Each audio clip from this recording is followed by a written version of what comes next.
കല്യാണം കഴിക്കാൻ ചില ചെറിയ നുണകളൊക്കെ പറയുന്നവരുണ്ട്. വിദ്യാഭ്യാസ യോഗ്യതയും ജോലി സംബന്ധിച്ച വിവരങ്ങളും ശമ്പളവും ഒക്കെ അല്പം പെരുപ്പിച്ച് കാട്ടും. മാരക രോഗങ്ങളുണ്ടെങ്കിൽ അതും മറച്ചു വയ്ക്കും. ഇങ്ങനെ കള്ളം പറഞ്ഞ് കല്യാണം കഴിച്ചാലോ? ഒരിക്കൽ പങ്കാളി എല്ലാ സത്യങ്ങളും അറിയും. അപ്പോൾ എന്തായിരിക്കും അവസ്ഥ? സ്വാഭാവികമായും ദാമ്പത്യ ജീവിതത്തിൽ വലിയ പൊട്ടിത്തെറികൾ സംഭവിക്കാം. തിരുവനന്തപുരം ആറ്റുകാലിലെ അതുൽ എന്ന യുവാവ് പറഞ്ഞ നുണകൾ ഒരു പെൺകുട്ടിയുടെ ജീവിതമാണ് തകർത്തത്. ബാങ്ക് മാനേജർ എന്ന വ്യാജേന അതുൽ വലിയ സ്ത്രീധനമൊക്കെ വാങ്ങിയാണ് കല്യാണം കഴിച്ചത്. പിന്നീട് എന്താണ് അവരുടെ ജീവിതത്തിൽ സംഭവിച്ചതെന്നറിയണം. ആതിര എന്ന യുവതിയെ ആത്മഹത്യയിലേക്ക് തള്ളിവിട്ടതിന് ആരൊക്കെയാണ് ഉത്തരവാദികൾ? വിശദമായി പരിശോധിക്കുകയാണ് പോലീസ് പട്രോൾ. സ്വാഗതം.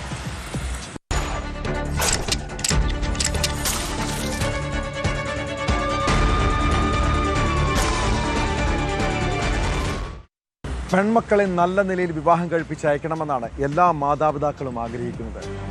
തിരുവനന്തപുരം വർക്കലയിലെ ആതിരയുടെ അച്ഛനും അമ്മയും അവളെക്കുറിച്ച് ഇങ്ങനെ വലിയ സ്വപ്നങ്ങൾ കണ്ടു. അതിനിടെയാണ് ഒരു ബാങ്ക് മാനേജറുടെ വിവാഹാലോചന. പഠനം പൂർത്തിയായ ഉടൻ മകൾക്ക് 50 പവൻ സ്വർണമൊക്കെ സ്ത്രീധനം നൽകി കല്യാണം നടത്തി. വിവാഹം കഴിഞ്ഞ ശേഷമാണ് ഭർത്താവ് ബാങ്ക് മാനേജർ അല്ലെന്നും ലോൺ വിഭാഗത്തിലെ ജീവനക്കാരനെന്നും മനസ്സിലായത്. ഇതേ തുടർന്ന് ആതിരയും ഭർത്താവ് അതുലും തമ്മിൽ പ്രശ്നങ്ങൾ തുടങ്ങി. ദാമ്പത്യ തർക്കത്തിനിടെ പലതവണ അയാൾ അവളെ മർദ്ദിച്ചു. ഇതേക്കുറിച്ച് അമ്മയെ അറിയിച്ചപ്പോൾ നാണക്കേട് കാരണം പുറത്തു പറയേണ്ടെന്നായിരുന്നു മറുപടി. ഒടുവിൽ ഭർത്തൃപീഡനം സഹിച്ചു മടുത്ത് ആതിര ജീവനൊടുക്കി. ആറ്റുകാലിലെ വാടക വീട്ടിൽ യുവതി ആത്മഹത്യ ചെയ്ത കേസിൽ ഭർത്താവിനെതിരെ ഗുരുതര ആരോപണങ്ങളാണ് ഉയർന്നു വരുന്നത്.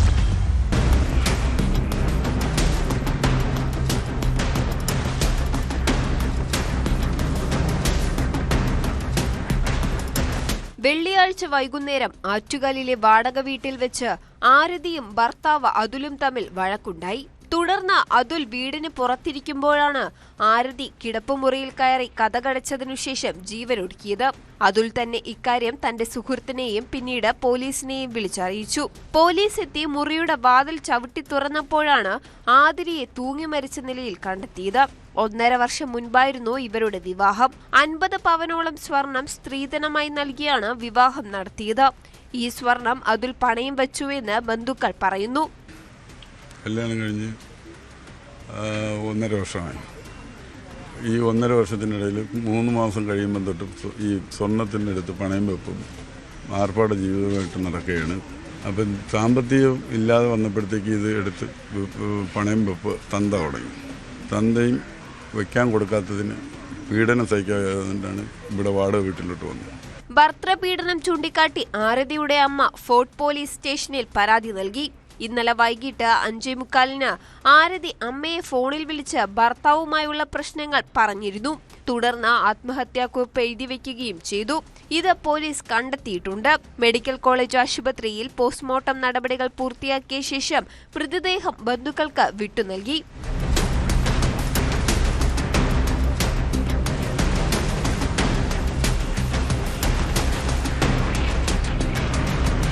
ന്യൂസ് 18 തിരുവനന്തപുരം. ചില രോഗങ്ങൾക്ക് ഒറ്റമൂലി പ്രയോഗം നടത്തുന്ന നാട്ടുവൈദ്യന്മാരെ കുറിച്ച് കേട്ടിട്ടില്ലേ? ഇതോടൊപ്പം ചികിത്സയ്ക്ക് പകരം ആഭിചാര ക്രിയകൾ നടത്തുന്നവരുണ്ട്. വിശ്വാസത്തിൻ്റെ മറവിലാണ് നാട്ടുകാരെ പറ്റിക്കുന്ന ഈ പരിപാടികൾ നടക്കുന്നത്. കാസർഗോഡ് ചെറക്കളയിലെ ഉസ്താദ് ഷിഹാബുദ്ദീൻ ഫൈസിയുടെ അടുത്ത് ദൂരസ്ഥലങ്ങളിൽ നിന്ന് വരെയും ദിവസേന ആളുകളെത്തും. ഇതേക്കുറിച്ച് കഴിഞ്ഞ ദിവസം പോലീസിനൊരു പരാതി ലഭിച്ചു. ബാലനടുക്കിയിൽ പ്രവർത്തിക്കുന്ന ചികിത്സാ കേന്ദ്രത്തിൽ ആഭിചാര പ്രവർത്തനങ്ങൾ നടക്കുന്നുവെന്നായിരുന്നു പരാതി.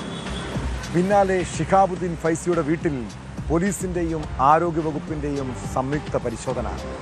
വ്യാജ ചികിത്സയും ആഭിചാര ക്രിയകളും നടക്കുന്നതായി ചൂണ്ടിക്കാട്ടി മുഖ്യമന്ത്രിക്ക് ലഭിച്ച പരാതിയുടെ അടിസ്ഥാനത്തിലായിരുന്നു നടപടി.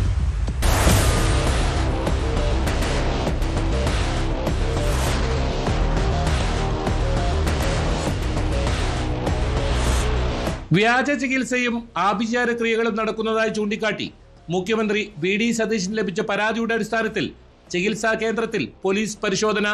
ചെർക്കള ബാലനടുക്കത്ത് പ്രവർത്തിക്കുന്ന ദാറുൽ അമാൻ എന്ന ചികിത്സാ കേന്ദ്രത്തിലാണ് വിദ്യാനഗർ SI അനൂപും ആരോഗ്യവകുപ്പ് അധികൃതരും സംയുക്തമായി പരിശോധന നടത്തിയത്. റെയ്ഡിൽ എന്തൊക്കെ കണ്ടെത്തിയെന്ന് വ്യക്തമല്ല. ചികിത്സ തേടി ദൂരസ്ഥലങ്ങളിൽ നിന്ന് പോലും ദിവസേന നിരവധി ആളുകളാണ് ദാറുൽ അമാൻ എന്ന ചികിത്സാ കേന്ദ്രത്തിൽ എത്തുന്നത്. വ്യാജ ചികിത്സയാണ് ഇവിടെ നടക്കുന്നതെന്ന് മുഖ്യമന്ത്രിക്ക് ലഭിച്ച പരാതിയിൽ ചൂണ്ടിക്കാട്ടുന്നു. ഇതേ തുടർന്ന് പരാതി DGPക്ക് കൈമാറുകയായിരുന്നു.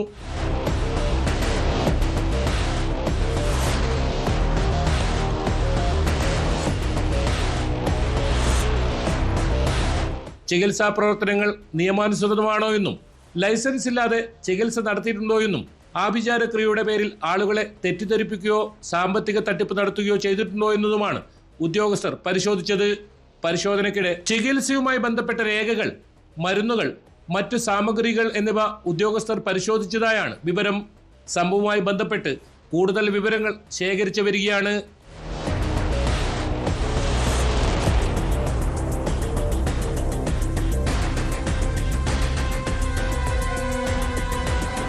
ന്യൂസ് 18 കാസർഗോഡ്. മദ്യപിച്ചു കഴിഞ്ഞാൽ മനോനില തെറ്റുന്നവരുണ്ട്. പിന്നെ പഴയ കാര്യങ്ങൾ ഓർമ്മ വരും. മനസ്സിൽ പകയും വിദ്വേഷവും ആളിക്കത്തും. അങ്ങനെയുള്ളപ്പോഴാണ് ചെറിയ തർക്കങ്ങൾ പോലും കൊലപാതകത്തിൽ കലാശിക്കുന്നത്. കൊല്ലം താന്നിക്കമുക്കിൽ കഴിഞ്ഞ ദിവസമുണ്ടായ കൊലപാതകം മദ്യലഹരിയിലുണ്ടായ പ്രശ്നത്തെ തുടർന്നാണ്. ആളൊഴിഞ്ഞ വീടിൻ്റെ വരാന്തയിൽ മധ്യവയസ്കനെ കൊല്ലപ്പെട്ടതിൽ കണ്ടെത്തിയ സംഭവത്തിൽ സുഹൃത്ത് പോലീസിൻ്റെ പിടിയിലായി. സുരേഷ് ബാബുവിനെ ഇഷ്ടിക ഉപയോഗിച്ച് തലക്കടിച്ച് കൊലപ്പെടുത്തിയെന്നാണ് പ്രതി ബിജുവിൻ്റെ മൊഴി.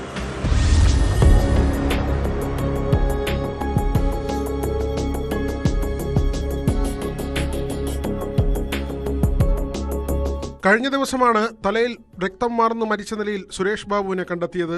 തലക്കേറ്റ ക്ഷതമാണ് മരണകാരണമെന്ന് പോസ്റ്റ്മോർട്ടം റിപ്പോർട്ടിൽ പറയുന്നു. ഒപ്പം മദ്യപിച്ചിരുന്ന സുഹൃത്ത് ആലുംമൂടൻ എന്ന് വിളിക്കുന്ന ബിജുവിനെ പോലീസ് കസ്റ്റഡിയിലെടുത്ത് ചോദ്യം ചെയ്തതോടെയാണ് കൊലപാതകത്തിന്റെ ചുരുളഴിഞ്ഞത്.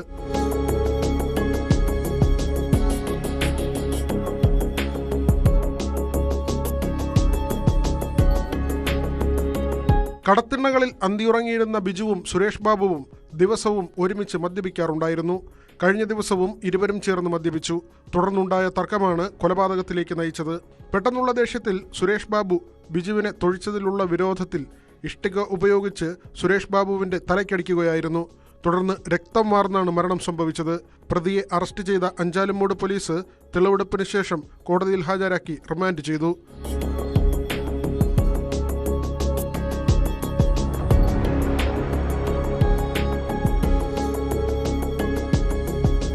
ന്യൂസ് 18 കൊല്ലം.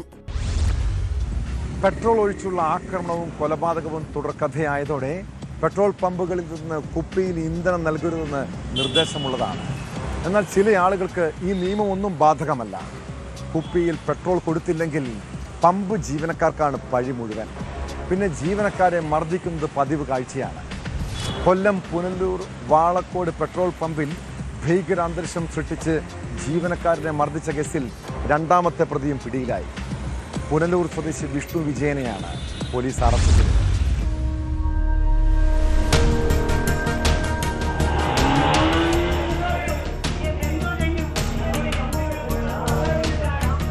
വാളക്കോട് പെട്രോൾ പമ്പിൽ ബിയർ കുപ്പിയും ചുറ്റികയുമായി ഭീകരാന്തരീക്ഷം സൃഷ്ടിച്ച് പമ്പ് ജീവനക്കാരനെ ക്രൂരമായി മർദ്ദിച്ച കേസിൽ ഒളിവിൽ കഴിഞ്ഞിരുന്ന രണ്ടാമത്തെ പ്രതിയും പോലീസ് പിടിയിലായി.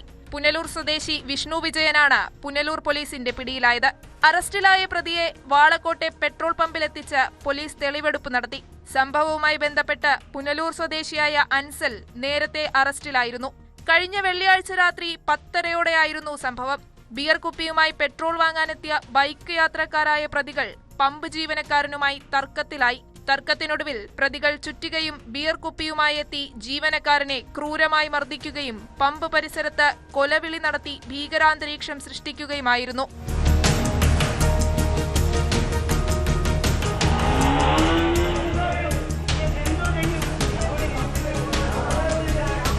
ന്യൂസ് 18 പുനലൂർ.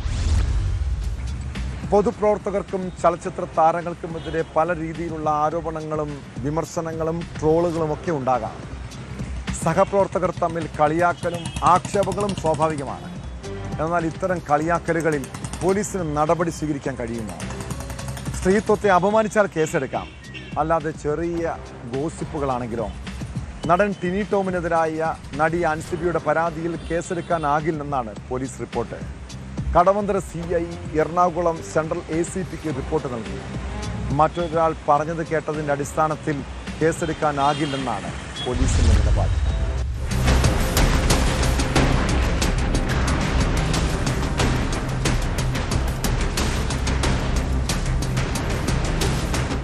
ടിനി ടോം വ്യക്തി അധിക്ഷേപം നടത്തിയെന്ന് ആരോപിച്ചാണ് അൻസിബ പോലീസിൽ പരാതി നൽകിയത്. ഇതിൽ പോലീസ് ആദ്യം പ്രാഥമിക പരിശോധന നടത്തി. തുടർന്ന് അൻസിബയുടെയും ടിനി ടോം, നീന കുറുപ്പ്, ശ്വേതാ മേനോൻ എന്നിവരുടെയും മൊഴി രേഖപ്പെടുത്തിയിരുന്നു. ഇതിനുശേഷമാണിപ്പോൾ അൻസിബയുടെ പരാതിയിൽ കേസെടുക്കാനാവില്ലെന്ന് പോലീസ് വ്യക്തമാക്കുന്നത്. ടിനി ടോമിനെതിരായ പരാതി വെറും കേട്ടുകേൾവിയുടെ അടിസ്ഥാനത്തിൽ മാത്രമാണെന്നാണ് പോലീസ് റിപ്പോർട്ടിൽ ചൂണ്ടിക്കാട്ടുന്നത്. ഒരു വ്യക്തിയെ അധിക്ഷേപിച്ചതായി പരാതി ലഭിച്ചിട്ടുണ്ടെങ്കിലും അത് തെളിയിക്കുന്ന കൃത്യമായ വിവരങ്ങളോ രേഖകളോ ലഭ്യമായിട്ടില്ല. ഇതിന്റെ അടിസ്ഥാനത്തിലാണ് ടിനിക്കെതിരെ കേസ് രജിസ്റ്റർ ചെയ്യാനാവില്ലെന്ന് ACPക്ക് റിപ്പോർട്ട് നൽകിയത്. ഈ വിഷയത്തിൽ ടിനി ടോമിനെതിരെ കേസെടുക്കണമെന്നാവശ്യപ്പെട്ട് അൻസിബ സമാന്തരമായി കോടതിയെ സമീപിച്ചിരുന്നു. Ernakulam judicial first class magistrate കോടതിയിൽ പോലീസ് റിപ്പോർട്ട് സമർപ്പിക്കും. എന്നാൽ കേസിൽ പോലീസ് നടപടി സ്വീകരിക്കാത്ത പശ്ചാത്തലത്തിൽ തുടർ നടപടികൾ കൈക്കൊള്ളണമെന്ന് അൻസിബയുടെ അഭിഭാഷകൻ കോടതിയിൽ ആവശ്യപ്പെട്ടേക്കും.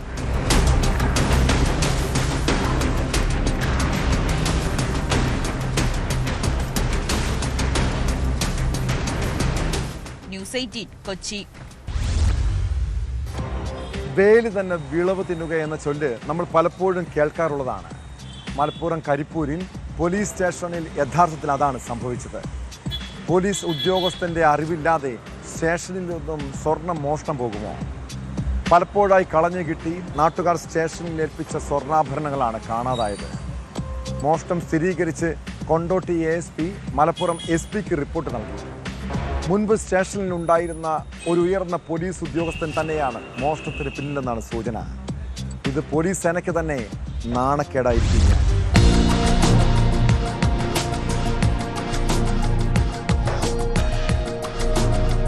പോലീസ് സേനയ്ക്ക് നാണക്കേടുണ്ടാക്കിയ സംഭവമാണ് കരിപ്പൂർ പോലീസ് സ്റ്റേഷനിൽ നടന്നത്. 8 പവനോളം സ്വർണ്ണമാണ് കാണാതായത്. ബ്രേസ്ലെറ്റ്, മാല, കമ്മൽ, മോതിരം തുടങ്ങിയവയാണ് പോലീസ് സ്റ്റേഷനിൽ തന്നെ മോഷണം പോയത്. 2018 മുതൽ പല തവണകളിലായി നാട്ടുകാർക്ക് കളഞ്ഞു കിട്ടിയ സ്വർണ്ണമാണിത്. കരിപ്പൂർ വിമാനത്താവള പരിസരങ്ങളിൽ നിന്ന് ഉൾപ്പെടെ കളഞ്ഞു കിട്ടിയ സ്വർണം ഇതിലുണ്ട്. കഴിഞ്ഞ വർഷമാണ് മോഷണം എന്നാണ് വിവരം. കഴിഞ്ഞ ഫെബ്രുവരിയിലാണ് മോഷണ വിവരം അറിയുന്നത്. മുൻപ് സ്റ്റേഷനിലുണ്ടായിരുന്ന ഒരു ഉയർന്ന പോലീസ് ഉദ്യോഗസ്ഥൻ തന്നെയാണ് മോഷണത്തിന് പിന്നിലെന്നാണ് സൂചന. സ്വർണം തിരികെ വെച്ച് മോഷണം മറയ്ക്കാൻ സേനയിലെ ചിലർ തന്നെ ശ്രമിച്ചതായും വിവരമുണ്ട്. എന്നാൽ ഒരു വിഭാഗം പോലീസ് ഉദ്യോഗസ്ഥർ എതിർത്തതോടെ ആ ശ്രമം പരാജയപ്പെട്ടു. മോഷണം സ്ഥിരീകരിച്ച് കൊണ്ടോട്ടി ASP ജില്ലാ പോലീസ് മേധാവിക്ക് റിപ്പോർട്ട് നൽകിയിട്ടുണ്ട്.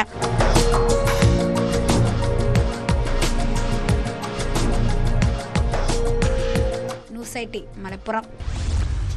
നമ്മുടെ നാട്ടിലെ സർക്കാർ ജീവനക്കാർക്ക് സാമാന്യം തിരക്കേടില്ലാത്ത ശമ്പളം കിട്ടണില്ല. എന്നാലും തട്ടിപ്പും അഴിമതിയും നടത്തി ജീവിക്കുന്നവരുണ്ട്. മലപ്പുറം വഴിക്കടവിൽ KSEB ജീവനക്കാരൻ്റെ ഒത്താശയോടെ നടന്ന മോഷണത്തെക്കുറിച്ചാണ് പറഞ്ഞു വരുന്നത്. വഴിക്കടവ് പോലീസ് നൈറ്റ് പട്രോളിംഗ് നടത്തുമ്പോഴാണ് മോഷണം ശ്രദ്ധയിൽപ്പെട്ടത്. കേസിൽ ലൈൻമാനും കരാർ തൊഴിലാളിയുമടക്കം 5 പേർ അറസ്റ്റിലായി. 100 കിലോയോളം അലുമിനിയം കമ്പിയുമായി കടന്നു കളയുന്നതിനിടെയാണ് മോഷ്ടാക്കൾക്ക് പിടികൂടിയത്.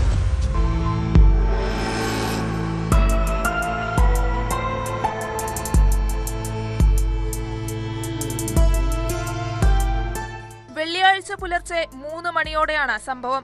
വഴിക്കടവ് സെക്ഷനിലെ ലൈൻമാൻ വണ്ടൂർ സ്വദേശി ബിജു തോമസ്, പൂക്കോട്ടുംപാടം സെക്ഷൻ ഓഫീസിലെ കരാർ ജീവനക്കാരൻ കൊല്ലം തെന്മല സ്വദേശി അബ്ദുൽ സലാം, പാലക്കാട് വല്ലപ്പുഴ സ്വദേശികളായ കൊടക്കാടൻ മുഹമ്മദ് ഹബീബ്, വെട്ടിക്കാട്ടിൽ ജാസിൻ ഹുസൈൻ, ആലിക്കൽ ഹിഷാമുദ്ദീൻ എന്നിവരാണ് അറസ്റ്റിലായത്. 100 കിലോയിലധികം അലൂമിനിയം കമ്പിയും മോഷണത്തിന് ഉപയോഗിച്ച മിനി പിക്കപ്പ് വാനും പോലീസ് പിടിച്ചെടുത്തു. Vazhikkadavu station house officer N മിഥുനും സംഘവും നൈറ്റ് പെട്രോളിംഗ് നടത്തുന്നതിനിടെയാണ് മോഷ്ടാക്കളെ പിടികൂടിയത്. വാഹന പരിശോധന തുടങ്ങിയപ്പോൾ ഒരാൾ വാനിൽ നിന്നും ഓടി രക്ഷപ്പെട്ടു. സംശയം തോന്നി വാഹനം വിശദമായി പരിശോധിച്ചപ്പോഴാണ് ടാർപ്പായ കൊണ്ട് മൂടിയ അലൂമിനിയം കമ്പി കണ്ടത്. ചോദ്യം ചെയ്യലിൽ കമ്പി KSEB വഴിക്കടവ് സെക്ഷൻ ഓഫീസിൽ നിന്നും മോഷ്ടിച്ചതാണെന്നും ഓടി രക്ഷപ്പെട്ടത് ഓഫീസിലെ ലൈൻമാനാണെന്നും പിടിയിലായവർ മൊഴി നൽകി. പിന്നീട് വഴിക്കടവിൽ നിന്ന് ബിജു തോമസിനെയും പിടികൂടുകയായിരുന്നു. ബിജു തോമസും അബ്ദുൽ സലാമും ചേർന്നാണ് മോഷണം ആസൂത്രണം ചെയ്തതെന്നാണ് പോലീസ് നിഗമനം.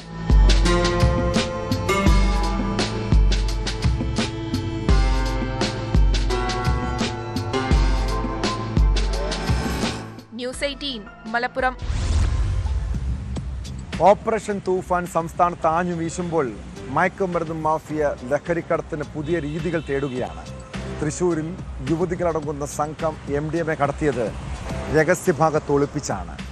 ഡാൻസ് ഓഫ് നടത്തിയ പരിശോധനയിൽ 4 പേർ അറസ്റ്റിലായി. പുനലൂരിലെ വാടക വീട്ടിൽ നടന്ന പോലീസിന്റെ ഓപ്പറേഷൻ തൂഫാൻ റെയ്ഡിൽ ലഹരി വസ്തുക്കൾ പിടികൂടി. അതിനിടെ പാലക്കാടും ഇടുക്കിയിലും പോലീസിന്റെ വൻ MDMA വേട്ടയാണ് നടന്നത്.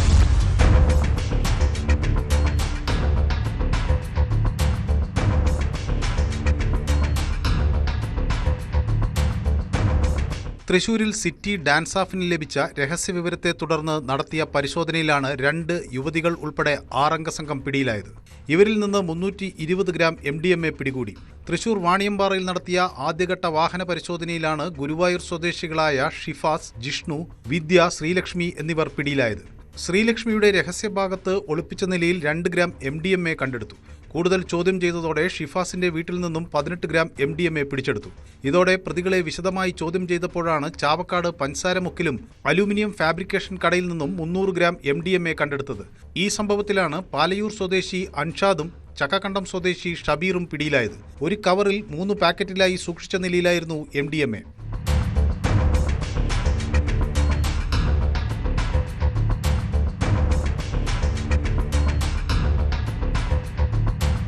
ഓപ്പറേഷൻ തൂഫാന്റെ ഭാഗമായി പുനലൂർ പോലീസും ഡാൻസ് ഓഫ് സംഘവും ചേർന്ന് നടത്തിയ സംയുക്ത പരിശോധനയിലാണ് ലഹരി വസ്തുക്കൾ കണ്ടെത്തിയത്. സംഭവത്തിൽ കുന്നിക്കോട് സ്വദേശി അൻവർ എന്നയാളെ പോലീസ് കസ്റ്റഡിയിലെടുത്തു. പുനലൂർ 10 ഏക്കർ ഭാഗത്തെ വാടക വീട്ടിൽ നിന്നാണ് 250ഓളം പാക്കറ്റ് പാൻ മസാലകൾ കണ്ടെടുത്തത്. ചെറുകിട വിൽപ്പനക്കാർക്കെത്തിച്ചതാണ് പാൻ മസാലകൾ എന്നാണ് വിവരം.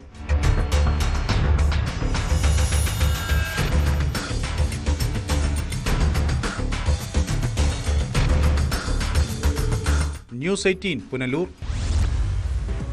പാലക്കാട് മേലാമുറിയിലെ ദൈവഭക്തനായ ഒരു കള്ളന്റെ കഥയാണ്. രാത്രിയിൽ മണിയടിച്ച് പ്രാർത്ഥനയൊക്കെ നടത്തിയാണ് കള്ളൻ ക്ഷേത്രത്തിൽ മോഷ്ടിക്കാൻ കയറിയത്. അർദ്ധരാത്രിയിൽ ക്ഷേത്രത്തിൽ നിന്ന് മണിയടി ശബ്ദം കേട്ട് നാട്ടുകാർ സംഘടിച്ചു. ആളുകളെ കണ്ടപാടെ മോഷ്ടാവ് രക്ഷപ്പെടാൻ ശ്രമിച്ചു. ഒടുവിൽ നാട്ടുകാർ കള്ളനെ ഓടിച്ചിട്ട് പിടികൂടി പോലീസിന് കൈമാറി. ബംഗാൾ സ്വദേശിയാണ് പിടിയിലായ പ്രതി. ഇയാൾ നാട്ടിൽ സ്ഥിരം പ്രശ്നക്കാരനെന്നാണ് പോലീസ് നൽകുന്ന വിവരം.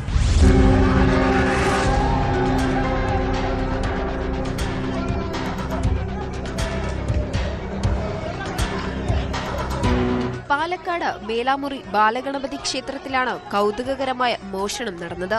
അർദ്ധരാത്രി 12 മണിയോടെ ക്ഷേത്രത്തിൽ മോഷണത്തിന് കയറിയ പ്രതി അമ്പലത്തിനകത്ത് എത്തിയതോടെ പൂണൂല് പോലെ ഒരു തുണിയൊക്കെ ശരീരത്തിൽ ചുറ്റി. പിന്നെ മണിയടിച്ച് പ്രാർത്ഥന നടത്തി. മണിയടി ശബ്ദം സമീപത്തെ നാട്ടുകാർ കേട്ടതോടെയാണ് സംഭവം പുറത്തറിയുന്നത്. അസമയത്തുള്ള മണിയടി കേട്ട് ഇവർ ക്ഷേത്രത്തിലെത്തിയതും കള്ളൻ പുറത്തേക്കോടി രക്ഷപ്പെട്ടു. കുറച്ചു കഴിഞ്ഞ് വീണ്ടും ഇതേ ക്ഷേത്രത്തിൽ കയറി. നാട്ടുകാർ അവിടെ തന്നെ ഉണ്ടായിരുന്നു. വീണ്ടും ക്ഷേത്രത്തിലെത്തിയ കള്ളനെ ഉടൻ പിടികൂടുകയായിരുന്നു. കള്ളൻ ബംഗാളിയാണ്. പോലീസ് എത്തി പ്രതിയെ കസ്റ്റഡിയിലെടുത്തു. കഴിഞ്ഞ ദിവസം ഒലവക്കോട് സ്ഥാപിച്ച പടുകൂറ്റൻ ഫുട്ബോൾ ബോർഡ് കീറിയ ആളാണ് ഇപ്പോൾ പിടിയിലായത്.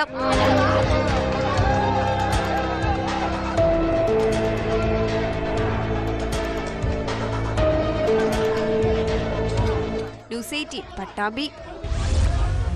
അടക്കയും കുരുമുളകിനും ഒക്കെ വില കുതിച്ചതോടെ കർഷകർക്ക് മാത്രമല്ല മോഷ്ടാക്കൾക്കും ഇപ്പോൾ നല്ല കാലമാണ്. മലഞ്ചരക്ക് സാധനങ്ങൾ മാത്രം ലക്ഷ്യമിട്ട് മോഷണം നടത്തുന്ന കള്ളന്മാരുണ്ട്. മലപ്പുറം കണ്ടനകം സ്വദേശി സലാം ഒരു അടയ്ക്ക കള്ളനാണ്. മലഞ്ചരക്ക് കടയിൽ നിന്ന് അടക്കയും കുരുമുളകും മോഷ്ടിച്ച കേസിൽ ഇയാളെ വളാഞ്ചേരി പോലീസ് അറസ്റ്റ് ചെയ്തു. മോഷണ വസ്തുക്കൾ കടത്താൻ ഉപയോഗിച്ച കാറും കവർച്ച ചെയ്ത സാധനങ്ങളും കണ്ടെടുത്തു.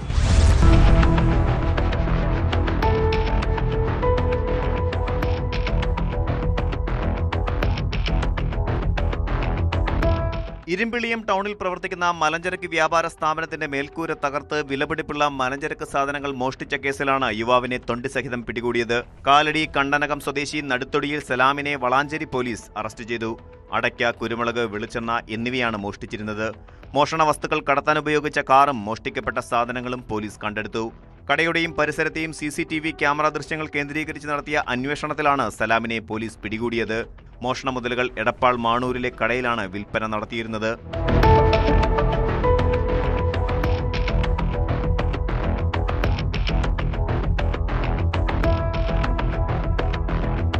കഴിഞ്ഞ ദിവസം രാത്രിയാണ് ഇരുമ്പിളിയത്തെ മാതൊടി നാസറിന്റെ ഉടമസ്ഥതയിലുള്ള മലഞ്ചരക്ക് വ്യാപാര സ്ഥാപനത്തിൽ മോഷണം നടന്നത്. കടയുടെ പുറകിലെ ആസ്പെറ്റോസ് ഷീറ്റ് തകർത്ത് അകത്ത് കടന്ന സലാം വിലപിടിപ്പുള്ള 80 കിലോഗ്രാം അടയ്ക്ക, 40 കിലോഗ്രാം കുരുമുളക്, 15 കിലോ വെളിച്ചെണ്ണ എന്നിവയാണ് മോഷ്ടിച്ചത്.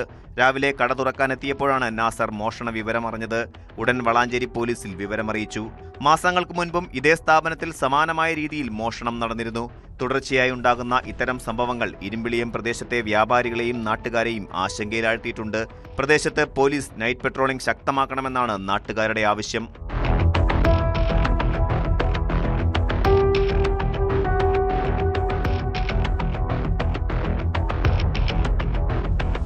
ന്യൂസ് 18 തിരൂർ.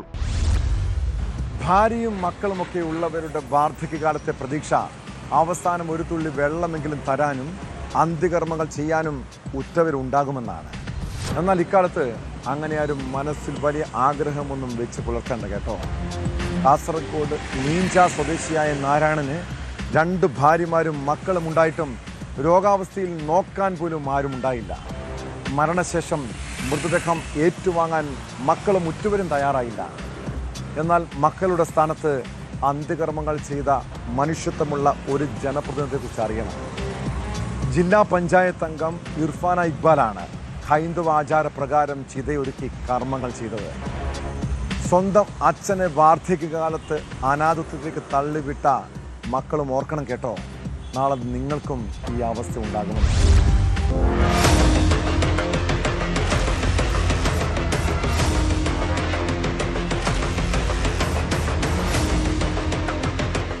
വായിൽ ക്യാൻസർ ബാധിച്ച് കോഴിക്കോട് മെഡിക്കൽ കോളേജിൽ മരണപ്പെട്ട മഞ്ചേശ്വരം താലൂക്കിലെ മീഞ്ച പഞ്ചായത്തിലെ ചിഗുറുപദവ് സ്വദേശിയായ നാരായണന്റെ മൃതദേഹം ഏറ്റുവാങ്ങാൻ ഉറ്റവർ എത്തിയില്ല. 1 മാസം മുൻപാണ് നാട്ടിലെ കടപരാന്തിയിൽ ആഴ്ചകളോളം ഭക്ഷണം കഴിക്കാതെ മൃതപ്രായനായി കഴിഞ്ഞിരുന്ന നാരായണന്റെ ദയനീയാവസ്ഥ വാർഡ് മെമ്പർ ഷെരീഫ ചിനാലെ, ജില്ലാ പഞ്ചായത്ത് മെമ്പറും വനിതാ ലീഗ് നേതാവുമായ ഇർഫാന ഇക്ബാലിനെ അറിയിക്കുന്നത്. ഉടൻ സ്ഥലത്തെത്തിയ അവർ ജില്ലാ കലക്ടറെയും ജില്ലാ മെഡിക്കൽ ഓഫീസറെയും കാര്യങ്ങൾ ബോധിപ്പിച്ചതിന്റെ അടിസ്ഥാനത്തിൽ ഷെയ്ഖ് സായിദ് ഫൗണ്ടേഷൻ പ്രവർത്തകർ കുളിപ്പിച്ച് വൃത്തിയാക്കി പ്രാഥമിക ശുശ്രൂഷ നൽകി കോഴിക്കോട് മെഡിക്കൽ കോളേജിൽ പ്രവേശിപ്പിച്ചു. 1 മാസമായി അത്യാഹിത വിഭാഗത്തിൽ ചികിത്സ തുടരുന്നതിനിടെയാണ് നാരായണൻ മരണത്തിന് കീഴടങ്ങിയത്. മരണപ്പെട്ട വിവരം മഞ്ചേശ്വരം പോലീസ് ബന്ധുക്കളെ അറിയിച്ചിരുന്നു. എന്നാൽ മൃതദേഹം ഏറ്റുവാങ്ങാൻ ബന്ധുക്കളാരും തയ്യാറായില്ല. 2 ഭാര്യമാരും മക്കളും സഹോദരിയും മൃതദേഹം ഏറ്റെടുത്ത് സംസ്കരിക്കാൻ ജില്ലാ പഞ്ചായത്ത് മെമ്പർ ഇർഫാനയ്ക്ക് സമ്മതപത്രം നൽകി കൈയൊഴുകിയായിരുന്നു. മൃതദേഹം വിട്ടുകിട്ടുന്നതിന് വേണ്ടിയുള്ള കുടുംബത്തിന്റെ സമ്മതപത്രം മെഡിക്കൽ കോളേജ് സൂപ്രണ്ടിന് കൈമാറി. ആംബുലൻസിൽ ഉപ്പളയിലെത്തിച്ച മൃതദേഹം ചെറുകോളി പൊതുശ്മശാനത്തിൽ എത്തിച്ചു. മകളുടെ സ്ഥാനത്ത് നിന്ന് ഹൈന്ദവ ആചാരപ്രകാരം ഇർഫാന ഇക്ബാൽ ചിതയ്ക്ക് തീ കൊളുത്തി അന്ത്യകർമ്മങ്ങൾ നിർവഹിച്ചു. ഈ കഴിഞ്ഞ ചൊവ്വാഴ്ചയാണ് അദ്ദേഹം മരണപ്പെട്ടത്. അപ്പോൾ ബന്ധുക്കളടുത്ത് നമ്മൾ പറഞ്ഞ സമയത്ത് ഇൻഫർമേഷൻ കൊടുത്തു. എന്നാലും അവർ ഇത് ഏറ്റെടുക്കാൻ തയ്യാറായില്ല, ബോഡി ഏറ്റെടുക്കാൻ വേണ്ടി തയ്യാറായില്ല. അതുകൊണ്ട് തന്നെ ട്രസ്റ്റിൻ്റെ അണ്ടറിൽ തന്നെ നമ്മളിന്ന് ഏറ്റെടുത്തു. ഇന്ന് ബോഡി അടക്കം ചെയ്തു. സാമൂഹ്യ പ്രവർത്തകരായ റിയാസ് പിലാത്ര, മെഹമ്മൂദ് കൈക്കമ്പ തുടങ്ങിയവരും കർമ്മങ്ങൾക്ക് നേതൃത്വം നൽകി. ഉറ്റവർ നഷ്ടപ്പെട്ട് തെരുവിൽ ഉപേക്ഷിക്കപ്പെട്ട 50ഓളം മാതാപിതാക്കളെ സംരക്ഷിക്കുന്ന ഉപ്പളയിലെ ഷെയ്ഖ് സായിദ് വൃദ്ധമന്ദിരം സ്ഥാപികയാണ് ജില്ലാ panchayat development standing committee chairperson കൂടിയായ ഇർഫാന. അവരുടെ മനുഷ്യത്വപരമായ സമീപനങ്ങൾ സമൂഹ മാധ്യമങ്ങളിൽ ഉൾപ്പെടെ ഏറെ പ്രശംസ പിടിച്ചുപറ്റുകയാണ്.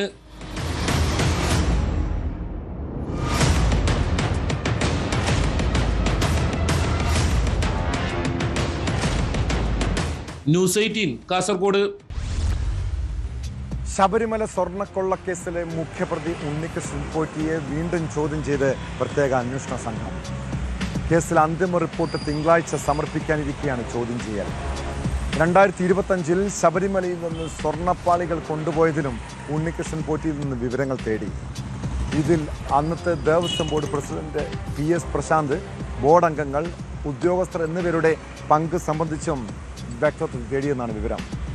റിപ്പോർട്ട് സമർപ്പിക്കുന്നതിന് മുൻപ് കേസിൽ കൂടുതൽ പേരെ ചോദ്യം ചെയ്തേക്കുമെന്നാണ് സൂചന.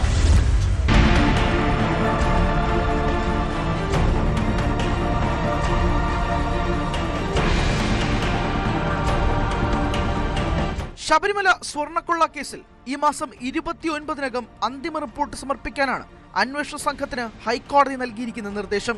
റിപ്പോർട്ട് സമർപ്പിക്കാൻ 2 ദിവസം മാത്രം ബാക്കി നിൽക്കെയാണ് കേസിലെ മുഖ്യപ്രതി ഉണ്ണികൃഷ്ണൻ പോറ്റിയെ ചോദ്യം ചെയ്യലിനായി വിളിച്ചു വരുത്തിയത്. അന്വേഷണത്തിന് മേൽനോട്ടം വഹിക്കുന്ന ADGP എച്ച് വെങ്കടേഷിന്റെ നേതൃത്വത്തിലുള്ള ചോദ്യം ചെയ്യൽ 8 മണിക്കൂർ നീണ്ടു. 2025 ശബരിമലയിൽ നിന്ന് സ്വർണ്ണപ്പാളികൾ കൊണ്ടുപോയതിൽ അന്നത്തെ Devaswom board president PS Prashant, board അംഗങ്ങൾ, ഉദ്യോഗസ്ഥരുടെ പങ്ക് എന്നതിൽ വ്യക്തത തേടി. ബോർഡ് അംഗമായ സന്തോഷ് കുമാറിന്റെ പങ്കിനെക്കുറിച്ചും അന്വേഷിക്കണമെന്ന് ദേവസ്വം മന്ത്രി K മുരളീധരൻ SITയോട് ആവശ്യപ്പെട്ടിരുന്നു. ഇക്കാര്യത്തിലും ഉണ്ണികൃഷ്ണൻ പോറ്റിയിൽ നിന്ന് വിവരം ചോദിച്ചറിഞ്ഞു. സ്വർണ്ണപ്പാളികളുടെ ജംഷഡ്പൂരിൽ നടത്തിയ പരിശോധനാ റിപ്പോർട്ട് അന്വേഷണ സംഘത്തിന് ലഭിച്ചിട്ടുണ്ട്. ഇത് പരിശോധിച്ച് SIT സ്വർണത്തിന്റെ അളവ് സംബന്ധിച്ച് വിവരം തേടി. 2019 സ്വർണം കൊണ്ടുപോയത് മറച്ചുവെക്കാൻ വേണ്ടിയാണ് 2025 ചെന്നൈ സ്മാർട്ട് ക്രിയേഷൻസിൽ ഇത് എത്തിച്ചപ്പോൾ ശബരിമല സ്പെഷ്യൽ കമ്മീഷണറെ അറിയിക്കാതിരുന്നത് എന്നാണ് SITയുടെ വിലയിരുത്തൽ. 2025 സ്വർണം കൊണ്ടുപോയതിനെക്കുറിച്ചും വിശദമായി പരിശോധിച്ച ശേഷമാണ് അന്വേഷണ സംഘം കോടതിയിൽ റിപ്പോർട്ട് സമർപ്പിക്കുക. തിങ്കളാഴ്ച റിപ്പോർട്ട് സമർപ്പിക്കുന്നതിന് മുമ്പ് കേസിൽ കൂടുതൽ പേരെ ചോദ്യം ചെയ്തേക്കുമെന്നാണ് വിവരം.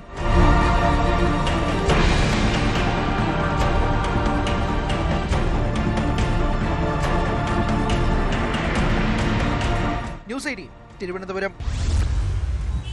ഒരാഘോഷം നടക്കുന്നിടത്ത് പോകാനാണോ അതോ ദുരന്തങ്ങൾ സംഭവിച്ച സ്ഥലങ്ങളിൽ പോകാനാണോ നിങ്ങൾ ഇഷ്ടപ്പെടുന്നത്? അടുത്തുള്ള വീട്ടിൽ അവരുടെ കുട്ടികളുടെ വിജയാഘോഷം നടക്കുന്നുണ്ടെങ്കിൽ അവിടെ എത്തി അവരെ അഭിനന്ദിക്കാൻ എത്ര പേർ മനസ്സ് കാണിക്കും?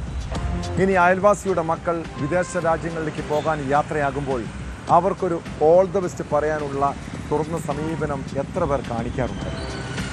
എന്നാൽ സമീപത്തൊരു ദുരന്തം സംഭവിച്ചാലോ മരണം നടന്നാലോ ആദ്യം ഓടിയെത്തുന്നത് നമ്മളായിരിക്കും അല്ലേ? തീർച്ചയായും അത് മാതൃകാപരമായ രീതിയാണ്. എന്നാൽ ഇത്തരം ദുരന്തങ്ങളെ ആഘോഷമാക്കുന്നവരുണ്ട്. അത് റീലുകളും ഫേസ്ബുക്ക് പോസ്റ്റുമാക്കി വൈറലാകാൻ ശ്രമിക്കുന്നവർ. ഇക്കാലത്ത് പല പൊതുപ്രവർത്തകരും ഇങ്ങനെ സമൂഹ മാധ്യമങ്ങളിലൂടെ കയ്യടി വാങ്ങാൻ പൊതുരംഗത്തിറങ്ങുന്നവരാണ്. നിങ്ങൾ ആത്മാർത്ഥമായിട്ടാണ് പ്രവർത്തിക്കുന്നതെങ്കിൽ ജനങ്ങൾ കയ്യടിക്കും. എന്നാൽ പ്രഹസനമാണെങ്കിൽ നാട്ടുകാർ അതൊക്കെ തിരിച്ചറിയുമെന്ന ഓർമ്മ വേണം കേട്ടോ. ഇതോടെ പോലീസ് പട്രോൾ പൂർണ്ണമാകുന്നു. നമസ്കാരം.